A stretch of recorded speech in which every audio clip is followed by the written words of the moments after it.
नाजायज़ काम जो हमारे आवाम में लोग करते हैं, डीजे पर नाच गाना है और दीगर खुराफात हैं जो शरीयत के ख़िलाफ़ काम हैं, उन पर लोगों को आगाह करने के लिए उनके ताल्लुक़ से और पाबंदी लगाने के लिए कि इन चीज़ों से बचें। शरीयत में ये चीज़ें सरासर नाजायज़ हैं। शादी एक मुक़द्दस और बाबरकत चीज़ है, सुन्नत मुस्तफ़ा है, इसको सुन्नत के दायरे ही में रखें। उलमा अइम्मा हज़रात ने इस बात पर फ़ैसला किया कि हम आगाह करेंगे, ना मानने पर लोगों से सख्ती के साथ हम अलाहिदगी इख्तियार करेंगे। उन लोगों के निकाह की तक़रीब में शिरकत नहीं करेंगे जो लोग जानबूझ करके इस तरह का नाजायज़ काम करते हैं। और इसी तरह हमारे बहुत सारे भाई शादियों के मौके पर ज़बरदस्ती लड़की वालों से जहेज़ मांगते हैं, उनको भी समझाया जाए। लोगों ने इस पर भी इत्तेफाक किया कि उनकी जहन साजी की जाएगी, उनको समझाया जाएगा।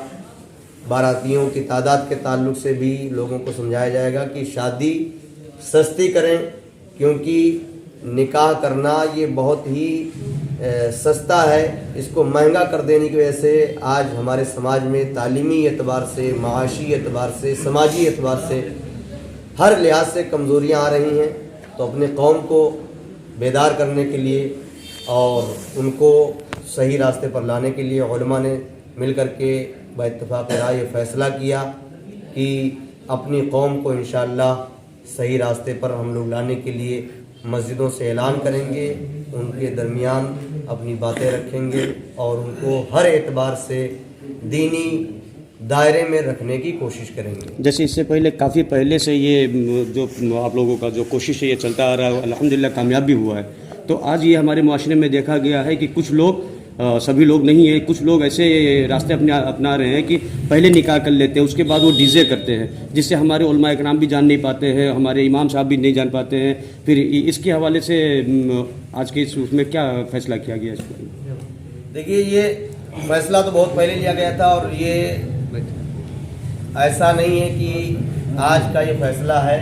ये तो जब से इस्लाम आया उस वक्त से गलत कामों से बचने का फ़ैसला हमारी शरीयत ने बहुत पहले कर दिया है।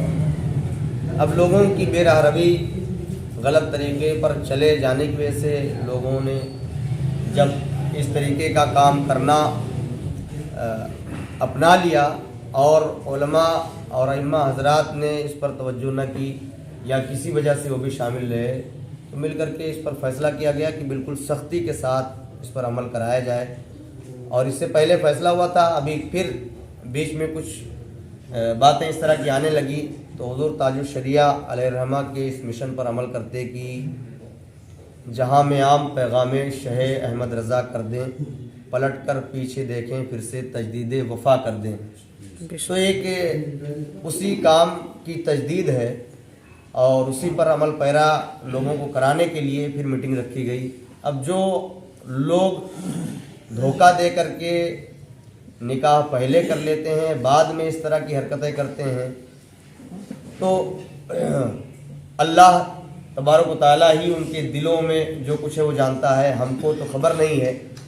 अब ऐसे लोग जो इस तरह का काम कर जाते हैं, उनके लिए ऐसा तो है नहीं कि दुनिया से चले जाएंगे अब यही काम करके, दुनिया में रहना है। तो फिर बाद में उनके यहाँ शादियाँ होंगी, किसी का इंतकाल होगा, फातिहा के लिए बुलाने आएंगे। तो जब कभी ऐसा मामला होगा तो उनके साथ वही बर्ताव किया जाएगा कि आपने हमारे इज्तिमाई तौर पर बनाए हुए कानून के ख़िलाफ़ काम किया तो हम आपके साथ नहीं हैं। जैसे इस बार उलमा काउंसिल ने दहेज को जो लेकर के जो बात आ रही है, हमारे मुआशरे में ये एक बढ़ता ही जा रहा है, जो कि गरीब तबके जो लोग हैं ऐसे उनको भी प्रॉब्लम हो रही है। तो इसके हवाले से उलमा काउंसिल ने खास क्या कदम उठाया इस बार? जहेज़ ज़बरदस्ती मांग करके लेना ये तो शरई एतबार से सरासर नाजायज़, फ़ुक़हा ने इसको रिश्वत कहा। और रिश्वत के बारे में हदीस शरीफ में है, अर्राशी वल मुर्तशी किलाहुमा फिन्नार, रिश्वत देने वाला और लेने वाला दोनों जहन्नमी हैं। बस फ़र्क ये है कि इसमें लड़की वाला अगर मजबूर है तो वो तो माजूर है, मगर जो ज़बरदस्ती डिमांड करके जहेज़ ले रहा है वो वाकई में रिश्वत लेने वाला होगा।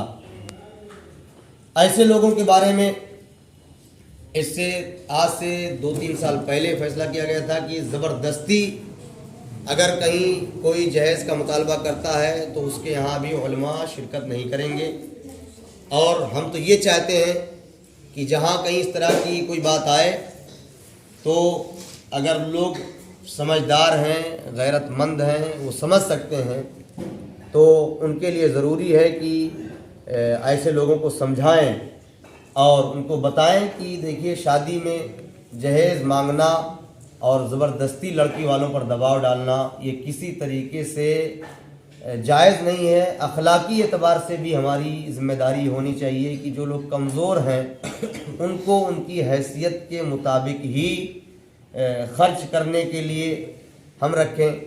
زبردستی اگر ان سے ہم مطالبہ کر کے زیادہ خرچ کرواتے ہیں تو یقیناً ان کی طاقت سے بڑھ کر کے ان کو ہم مجبور کرتے ہیں، اور یہ ایک مومن کو تکلیف پہنچانا ہے۔ اللہ کے رسول کا ارشاد ہے کہ جو کسی مومن کو تکلیف پہنچائے اس نے مجھے تکلیف پہنچائی، اور جس نے مجھے تکلیف پہنچائی اس نے اللہ کو ایذا پہنچائی۔ تو اللہ کو ایذا دینے والا کبھی بھی سکون میں نہیں رہ سکتا، تو جبراً زبردستی جہیز کا مطالبہ کرنے والا بھی کبھی سکون میں نہیں رہ سکتا۔ حضرت جیسے کہ آپ نے ابھی کچھ دیر پہلے میٹنگ میں یہ بات رکھا تھا کہ جو یووا طبقہ ہے، جو نوجوان لوگ ہیں، وہ لوگ بھی اس میں اہم بھومکا نبھا سکتے ہیں، تو اس حوالے سے آپ ان یواؤں کو کیا سندیش دینا چاہیں گے؟ کیسے ان لوگوں کو اس پرتھا کو ہٹانے کے لیے کام کرنا ہوگا؟ ہم ان نوجوانوں کو یہ پیغام دینا چاہیں گے کہ سب سے پہلے اس بلا کو، اس پرتھا کو ختم کرنے کے لیے انہیں پڑھنا ہوگا۔ وہ پڑھیں اور پڑھ کر کے وہ سمجھیں کہ کسی کی مجبوری کیا ہوتی ہے، سماج میں رہنے کا طور طریقہ کیا ہوتا ہے۔